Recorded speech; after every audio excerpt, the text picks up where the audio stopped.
Deputy Donnelly. Thank you, Ken Corley. Taoiseach, we're just weeks away from what may be the hardest budget in the entire recovery from our economic collapse. And as you'll know, the ex-IMF Mission Chief to Ireland, Ashoka Modi, was on prime time, shown on prime time last night, making a very compelling case for the austerity drive to be relaxed at least temporarily in order to give the economy a boost in the arm.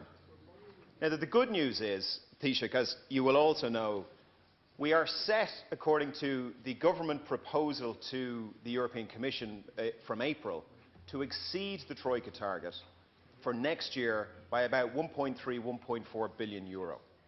So the Troika target in the MOU, the Troika target which is referenced in all of their quarterly reviews, is for general government deficit to be no more than 5.1% of GDP for 2014.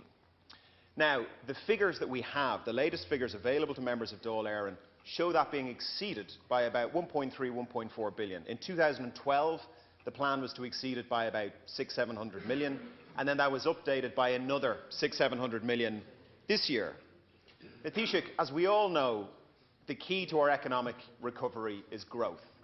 It will drive job creation, and critically, it will help us outgrow the huge national debts which the country is facing. And therefore, there is a very compelling case made by Ashoka Modi, which I fully agree with, to say, look, let's not only hit the Troika target for 2014, let's still exceed it. Let's still exceed it by several hundred million euro. But let's not exceed it by 1.4 billion euro. Let's maybe exceed it by, say, 300–400 million, and use that billion euro that is left to reinvest in economic growth. So, Taoiseach, there's three parts to my question. I was told when I was asking people in prep for leaders' questions to only ask you one question, but I'm going to take a leap of faith and put three parts to it. Here's the three parts. You want to do it quickly because you're over time. Thank you. Thank you, Ken Corley. Taoiseach, the first... If you cut out the speeches and ask the question, please. Thank you. What about the rest of them when they were talking? You give them the same. The first part of the question, Taoiseach, is do you agree that the proposal put to the European Commission in the Stability Programme update exceeds the 5.1% by about 1.3, 1.4 billion euro, just so that we can have a baseline?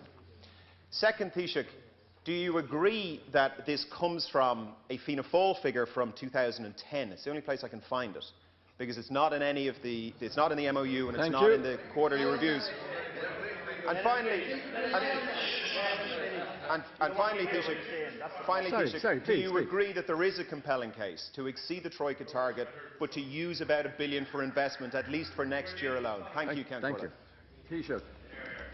Well, I read the comments of Mr. Modi. Commentators are great. I know you responded to him on a television programme. We are borrowing $1 billion a month. This can't continue. We have to deal with it. We've set objectives in terms of having our deficit reduced, and the full economic perspective of government will be set out in the budget. So all of the commentators, Deputy Donnelly, do not have at their disposal, as government do not at this stage, all of the figures that are necessary here to complete the Cabinet's responsibility in drafting the budget for 2014. I have no faith in Fianna Fáil figures from 2010. They were never very good at the mathematics in that sense. So I think if you take the views, Deputy Donnelly, of what the Minister for Finance, the Minister for Finance speaking yesterday, said clearly that government fully understands the challenges and the difficulties that so many people have, and that when the full figures emerge, both from his responsibility and from Minister Howland's responsibility, that we have to take into account the difficulties and the concerns that many people face. And clearly, if monies are available at the end of the presentation of all the figures, government will make its choices as to what extent of that can be applied for job creation and getting people back to work. But to be honest with you, as I stand here, we do not have all of those figures. Tax returns are starting to come in, and there are other elements that are needed by Minister Noonan and Minister Howland, both in terms of setting targets for spending for departments over the next 12 months and for the revenue stream that will come in. So while Mr. Modi's comments are his and your comments are in response, clearly it's a balance in trying to get this in the fairest way possible in the interest of moving our country through this budget to exit the bailout in December, send out an international signal that one country has emerged from this, give us back our economic independence, and while there will still be challenges up ahead, move on to make our own decisions in the interest of our people. Thank you.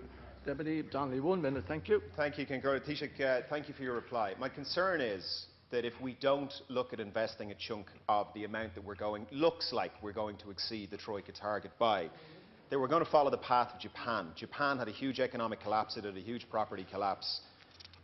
It followed a very conservative route of paying down household debt, of gradually closing the deficit, some of what has to be done, but without the economic stimulus.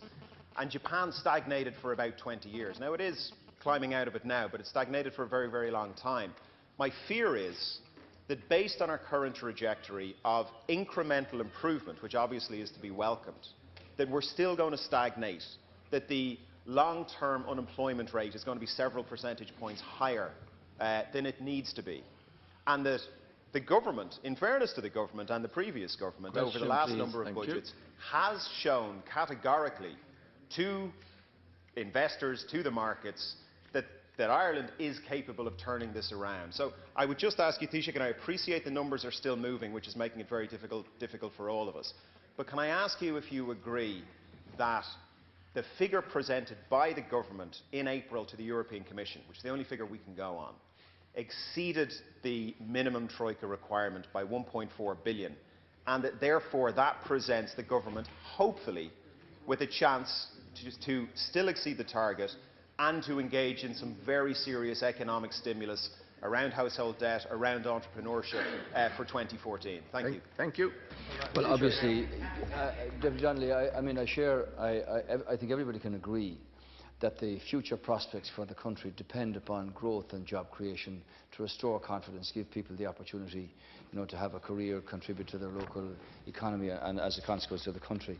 Now, you're aware that Minister Howlin in the last 12 months announced a €2.25 billion stimulus for issues like Grange Gorman, the building of a range of schools under the PPP programme, major road developments in different parts of the country. These are all helpful in terms of construction jobs, employing people, providing infrastructure, spending capital where employment is involved.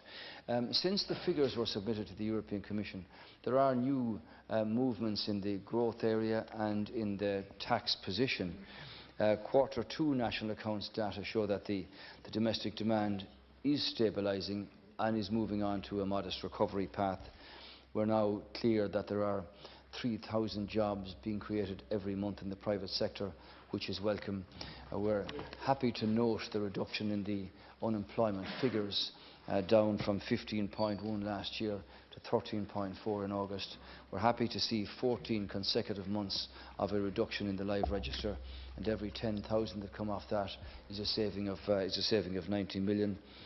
Personal consumption in Q2 is up by 0.7% on the previous quarter.